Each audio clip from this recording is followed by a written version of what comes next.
Baik, Assalamualaikum warahmatullahi wabarakatuh. Selamat berjumpa kembali anak-anakku. Alhamdulillah kita bertemu kembali di pembelajaran kelas 9. Semoga kita senantiasa diberi berkah oleh Allah kesehatan sehingga kita dapat melaksanakan kegiatan pembelajaran dengan baik. Baik anak-anakku, untuk kegiatan kelas 9 nanti eh, dalam cabang seni rupa, dua materi yang harus kalian pelajari. Yang pertama adalah berkarya seni lukis, kemudian yang kedua berkarya seni patung.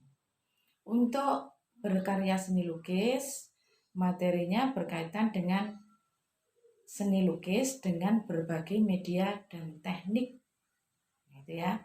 Kemudian tujuan pembelajarannya yaitu A. Menjelaskan pengertian seni lukis. Kemudian B. Mengidentifikasi karya seni lukis. Di situ ada corak dan aliran dalam seni lukis. Yang berikutnya yang C. Tema dalam seni lukis.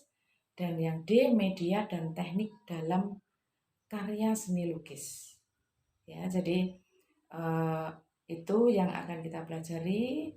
Harapannya nanti kalian bisa belajar dengan maksimal. Setelah ini silakan kalian melihat tayangan yang berkaitan dengan materi tentang seni lukis. Kalian cermati baik-baik, ya.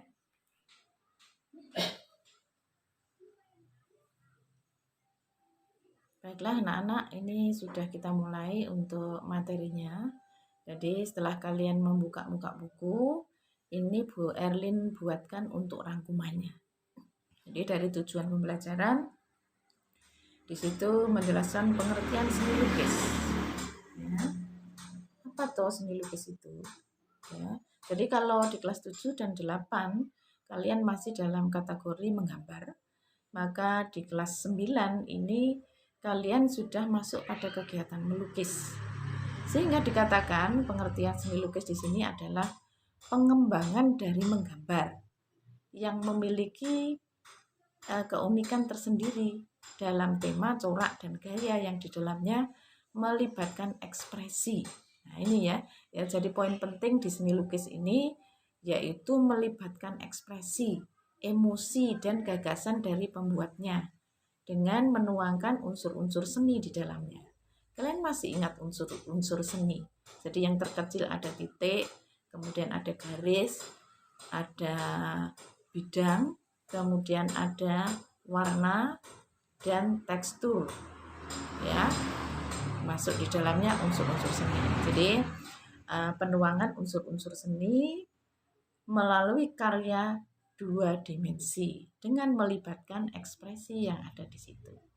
Jadi pengertian pertama yang tadi, bagian dari cabang seni rupa yang mengungkapkannya melalui media dua dimensi dengan menuangkan unsur-unsur seni di dalamnya. Baik, itu sudah masuk pengertian seni pertama, kedua. Sedangkan kalau di buku itu ada uraian yang lebih banyak lagi. Jadi pendapat dari tokoh ini ya, itu kalian baca. Berikutnya perbedaan menggambar dan melukis. Jadi kalau Bu Elin katakan tadi, kalian sudah tidak menggambar lagi tapi melukis, karena menggambar dengan melukis itu berbeda. Jadi kalau menggambar unsur garis lebih dominan, bentuk atau bidang terbentuk dari garis linier, kemudian garisnya tegas. Ya, terus keempat berikutnya kemiripan dengan objek yang digambar merupakan hal utama. Nah, ini poin yang penting. Jadi karya gambar itu poin ini yang akan membedakan dengan melukis. Ya, yang dikatakan bagus adalah yang mirip dengan aslinya. Itu kalau menggambar. Unsur yang diutamakan adalah garis. Kemudian yang berikutnya, media yang dipakai cenderung kering, ya, seperti pensil, kemudian pena, kemudian krayon, itu untuk menggambar. Sedangkan kalau melukis, maka unsur warna dominan, ya. Kemudian bentuk atau bidang terbentuk dari sapuan warna. Terus yang ketiga, garisnya semu. Jadi garisnya tidak sejelas ketika menggambar. Ya, tapi lebih dominan warna-warna yang muncul. Nah, poin keempat tadi yang penting.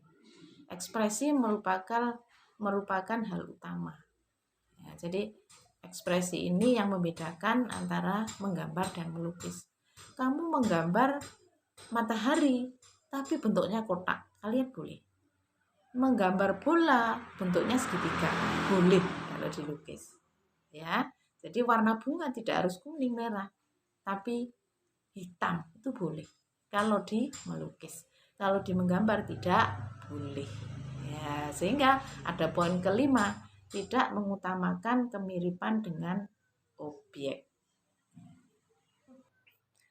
Berkaitan dengan gaya corak dalam seni lukis.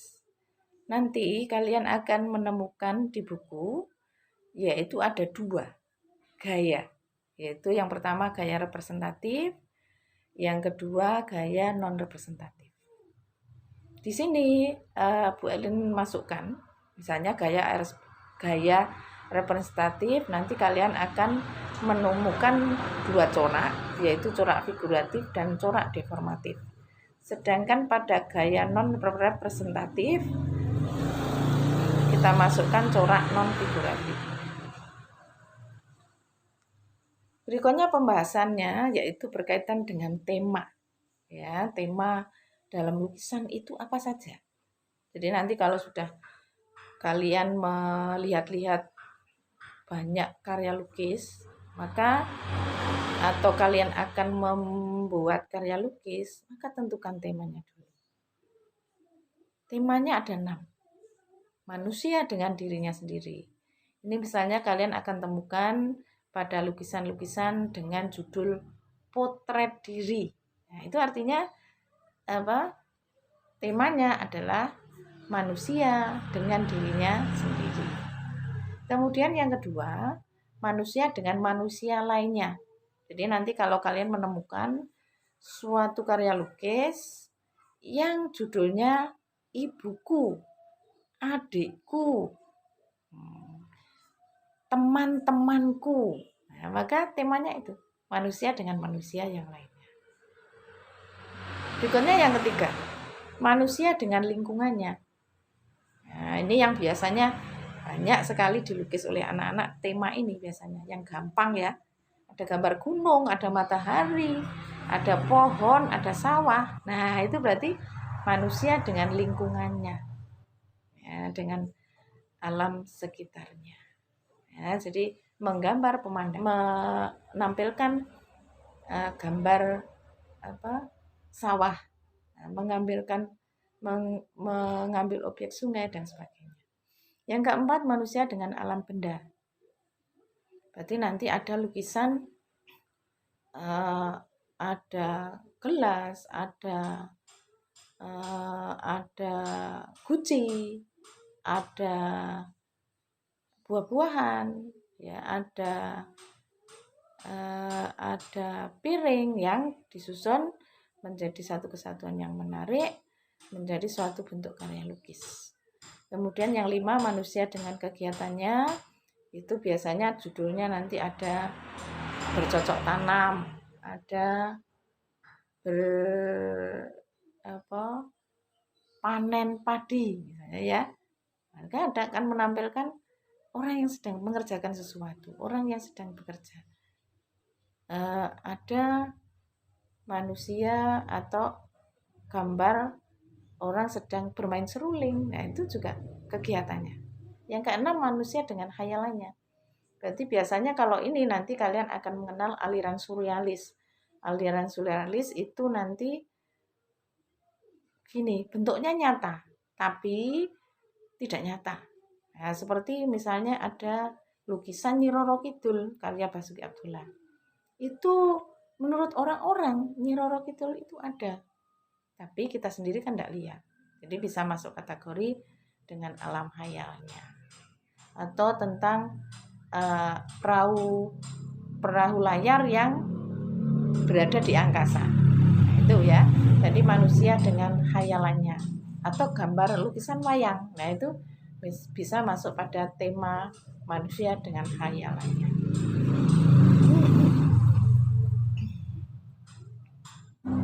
Baik, berikutnya anak-anak yaitu masuk pada penjelasan mengenai gaya dan corak tadi. Yang pertama gaya representatif.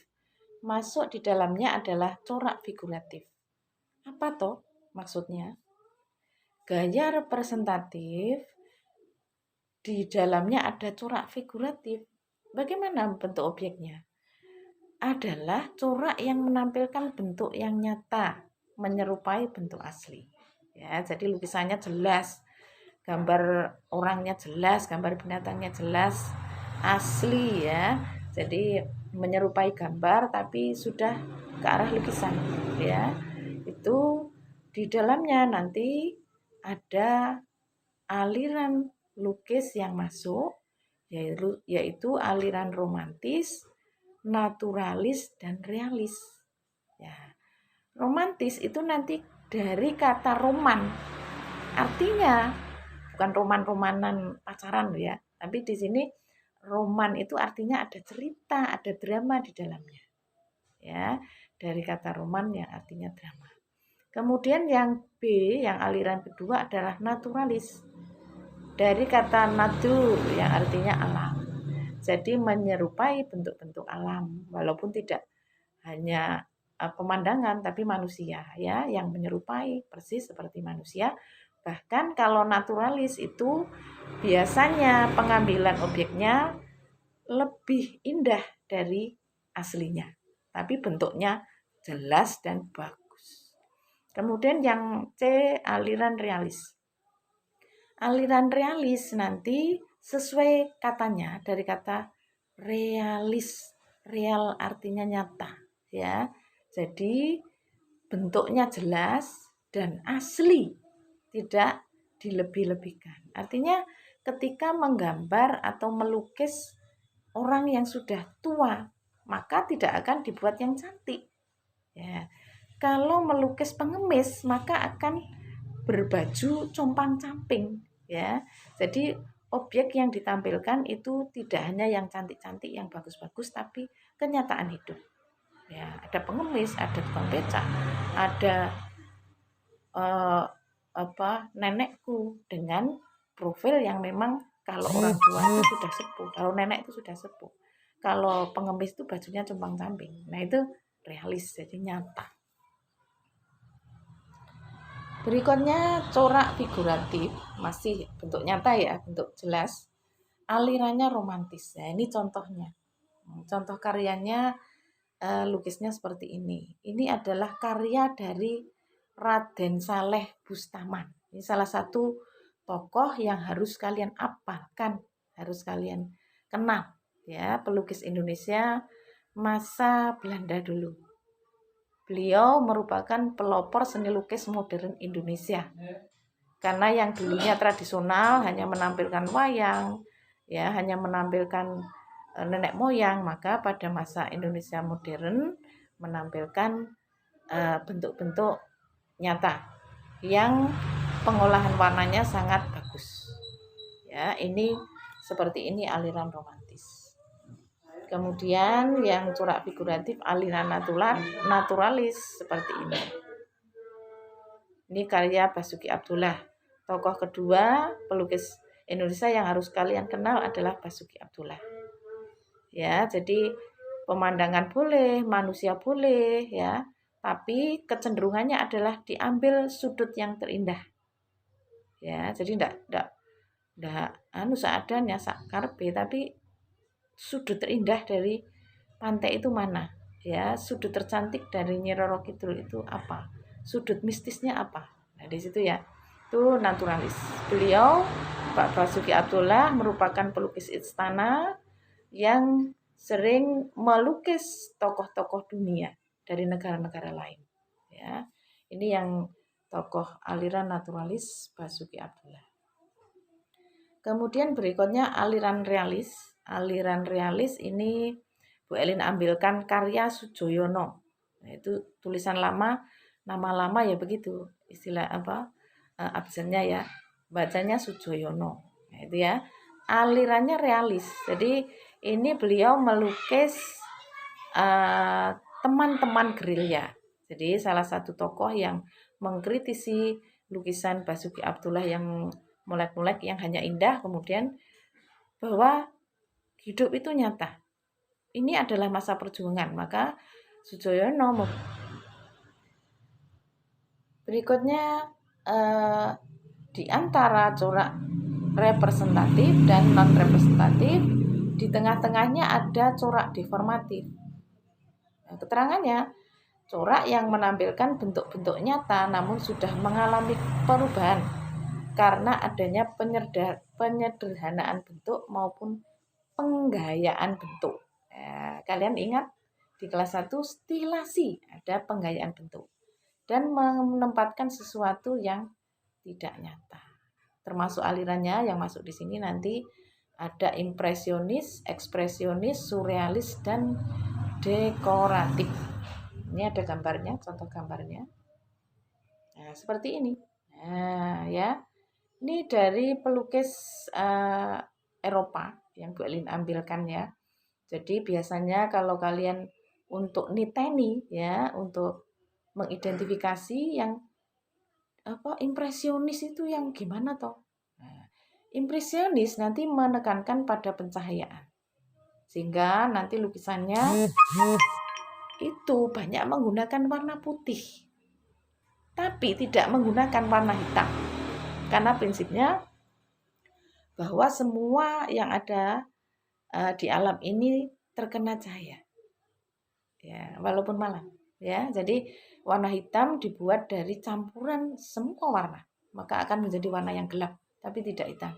Itu ciri yang mudah dihafal untuk aliran impresionis. Nah, ini yang temanya adalah manusia dengan lingkungannya, pemandangan alam. Ya, yang sebelah kanan karya Paul Cézanne ini tidak begitu jelas. Ya, karena memang pada sejarahnya aliran impresionis ini dikatakan seperti lukisan belum jadi. Ya, jadi bentuknya deformatif karena tidak terlalu jelas seperti representatif tadi, tengah-tengah ini ya. Jadi tahu ini objeknya pemandangan misalnya ya, tapi pemandangan yang bagaimana itu tidak begitu jelas. Ya, masuk deformatif.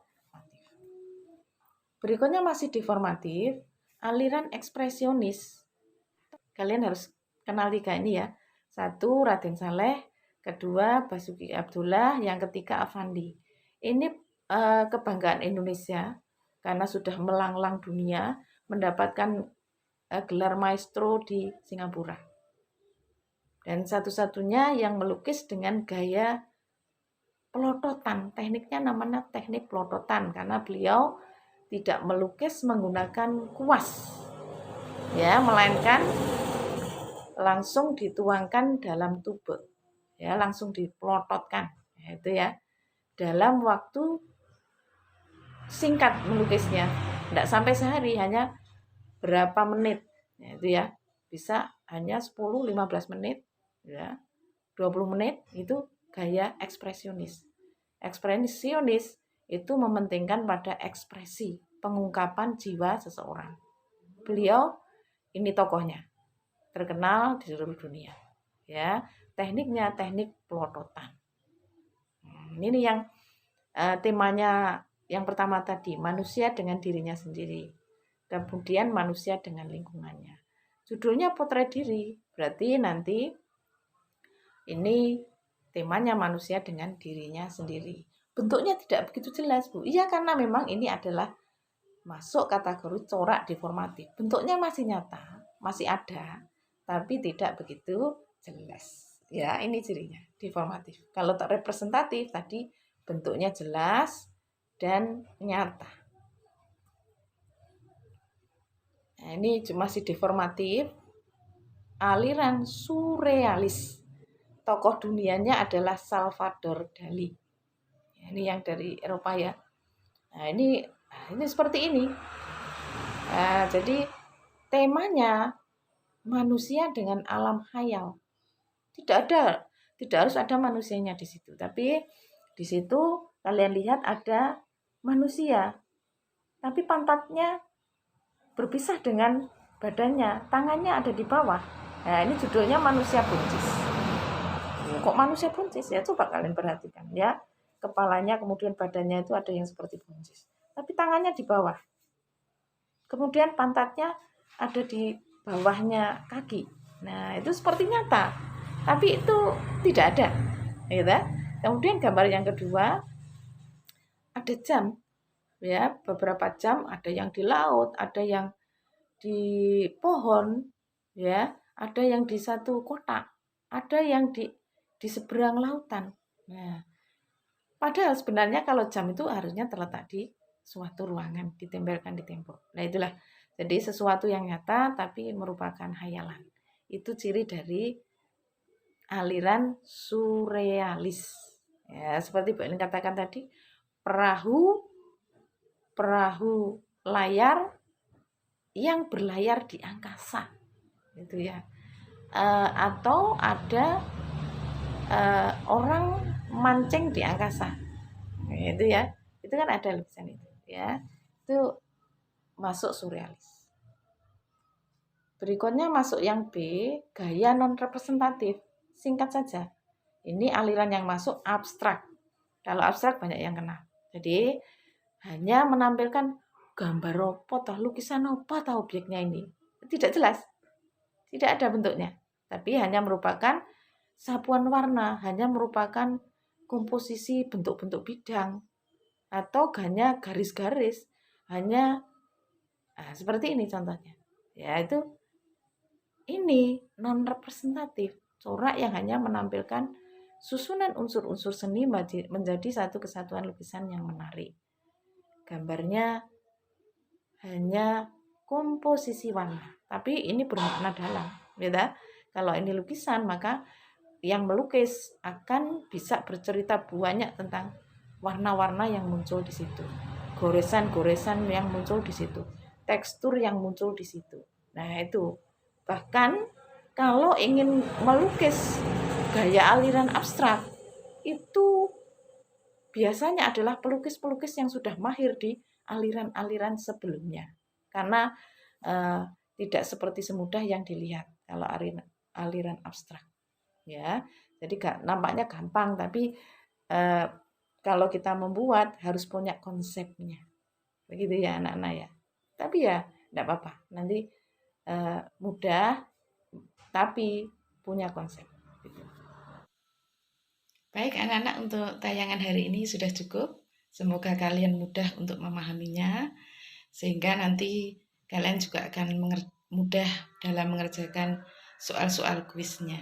Terima kasih. Assalamualaikum warahmatullahi wabarakatuh.